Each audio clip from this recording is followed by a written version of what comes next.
mentioned Rand Paul. This is what he had to say last night on Rachel Maddow. She was asking specifically whether Woolworth's lunch counters should be desegregated. Take a look. What I'm saying is that I don't believe in any discrimination. I don't believe that any private property should discriminate either. And I wouldn't attend, wouldn't support, wouldn't go to. But what you have to answer when you answer this point of view, which is an abstract, obscure conversation from 1964 that you want to bring up, but if you want to answer it, you have to say then that you decide the rules for all restaurants, and then do you decide that you want to allow them to carry weapons into restaurants? 1964, 2010, weapons. I don't know exactly where that all goes, as we said a statement to clarify. Dan Balz, it's post-politics time. Dan Balz from the Washington Post joins us. First of all, let's talk about Rand Paul. I mean, is this something that it really could define him early on in this campaign? Do you think they can squelch this? Well, they're trying very, very hard to squelch it, obviously. I mean, obviously the overnight reaction inside the Republican Party was one of, we've got to deal with this instantly, and they've certainly forced Rand Paul, somebody did, to put out a statement today, walking this back as rapidly as he can, but I don't think it's going to be that easy. I mean, I think there's a lot out there that he has already said about this that's going to continue to raise questions. There will be other questions raised, even if he talks and says, I don't want to repeal this.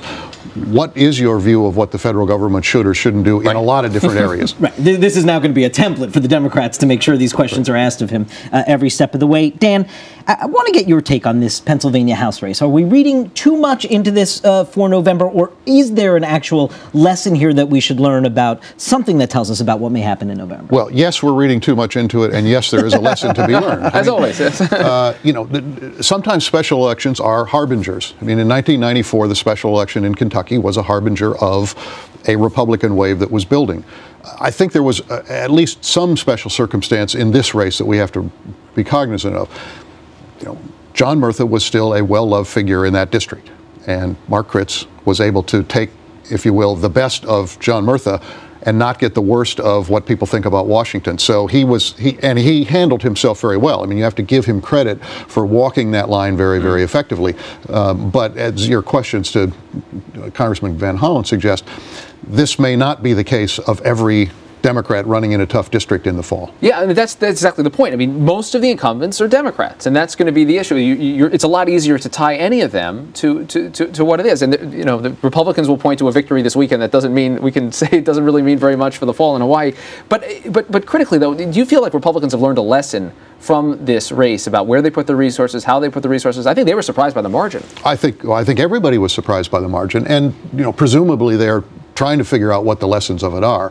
I mean, I think the broadest lesson is the one that has been out there for a while, which is that despite all of the evidence that this is a strong year for the Republicans, the question of whether they're going to take over the House has been an open question for some time. And I think that the sort of the narrative, particularly within the Republican Party, got ahead of the facts. And I think this was a clarifying moment for everybody on Tuesday to say, well, we don't quite know how many districts they're really going to be able to put in play in November.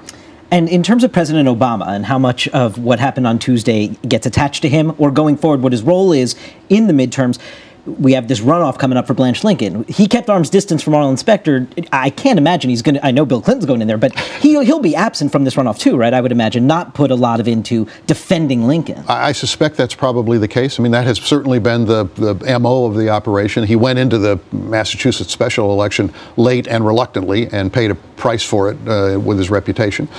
So I think that he'll face the same question. I think there is a broader question about of what value he will be in the fall. Where will he be able to go?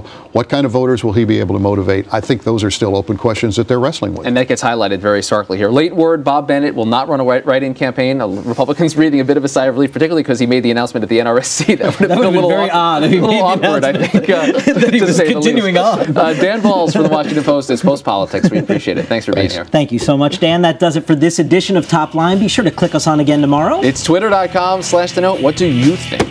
What do you think about Rand Paul? Oh, my. And he, mostly he avoided